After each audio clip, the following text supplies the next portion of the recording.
Hey everybody, it's been a while since I've given you some commentary on what's going on in Israel, and as you all know, I don't make any money from doing these. I'm not getting paid for doing these. I'm not sowing controversy or saying things with any agenda except that there should be peace in the world, but a lot of people are forgetting what has happened here. I just want to go back a little bit so you all know a quick synopsis so people get all confused. You know, this was an Ottoman Empire before, the British took it over after World War I in 1914. And with all the anti-Semitism in Europe and Russia, the Jews started coming in larger numbers, even though they had already come here from the Sephardic Arab countries, from Yemen and from Morocco and from Egypt and from Spain and a lot of other places. There were a lot of communities here in Israel. There were a lot of numbers at the height. Maybe at the end of the 1600s, there was 30,000. There'd always been a small community. But at the end of the 1800s, Jews started coming here in large numbers, understanding that the Holocaust is coming, and the Holocaust happened. So Jews here, just like when Muslims start buying houses in Michigan, in Dearborn, Michigan, and buying a lot of houses legally, because that's the way the American law is. Jews legally immigrated and were buying their land back from their traditional 4,000-year homeland in the land of Israel from the local people, and were giving work to the local population. But unfortunately, what happened is in the 1930s, after the British had already decided with the Balfour Declaration in 1917 to offer the Jews a very small country of their own, realizing all the persecution of the Jews and realizing that together with France and other European countries, the Muslim world, which had conquered and occupied a third of the globe, was going to get also huge countries of Iraq and Syria, Jordan, all the other places that you know about.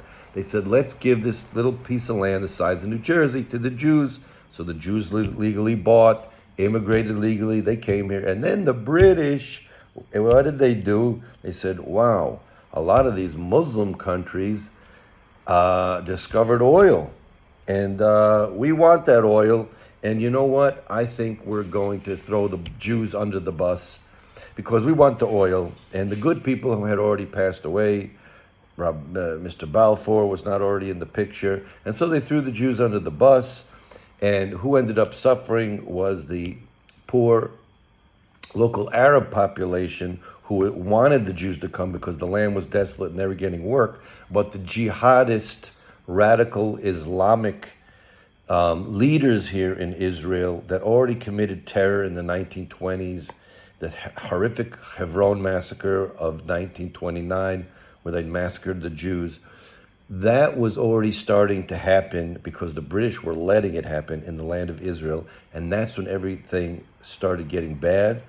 And that's when this radical Islamic leadership decided to convince some of the other Muslim countries and Arab countries, not all of them, because some of them told them, why are you making this?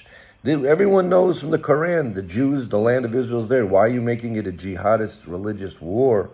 Don't do that. But there was some of the big ones that they went along with this, and they said, you know what? Even though the UN decided to make in 1947 a partition plan for two states, for two nations, and the Jews accepted it peacefully and everything could have ended peacefully, the Muslims told the Palestinians, you leave the land of Israel, 7 nations together, we're all going to come, wipe out the Jews, and then we'll give you the land later. That didn't work. It backfired. They lost a lot of land. A lot of people suffered, Jews, Muslims, Christians, everybody here. And then they tried it again in 67, 73. And this was what happens is that the majority peaceful Muslim moderate population is constantly getting taken over by the minority, even though it's not a small minority, radical jihadist, religious, primitive, violent Muslim population.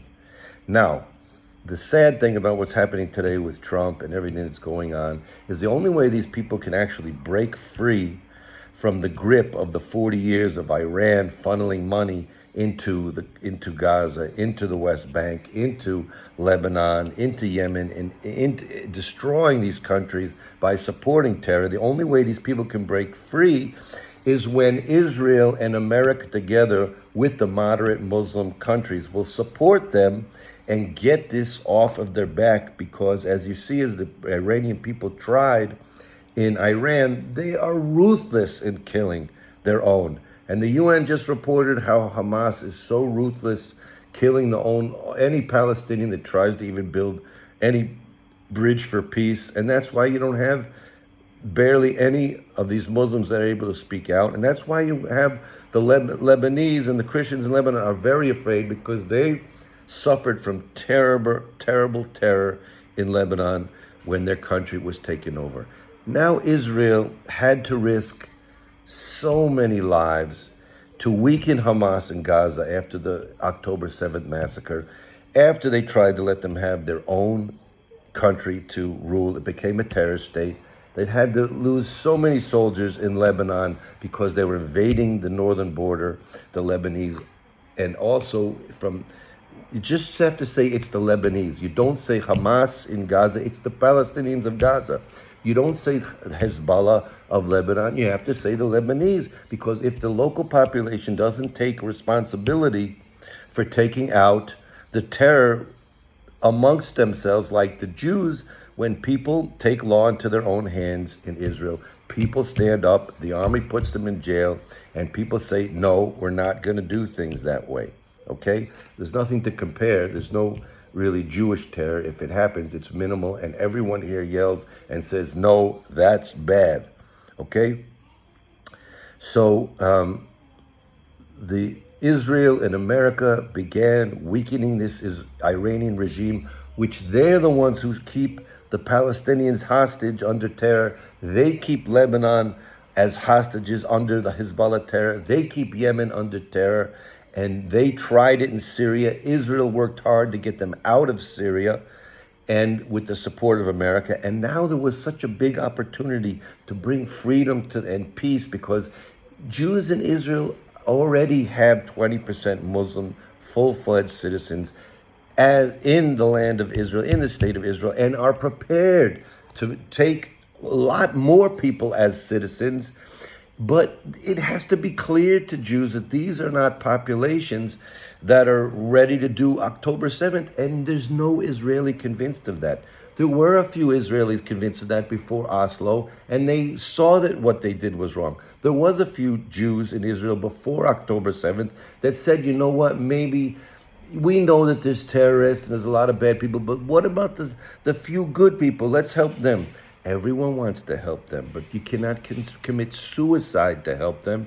You need America and Israel and the moderate Muslim countries and Europe to come together and say, hey, stop the flow of terror money from Iran.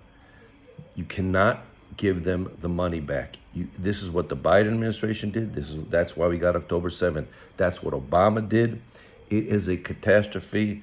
And all of the suffering in the region, it's very sad, it's very bad, but it is because radical Islam.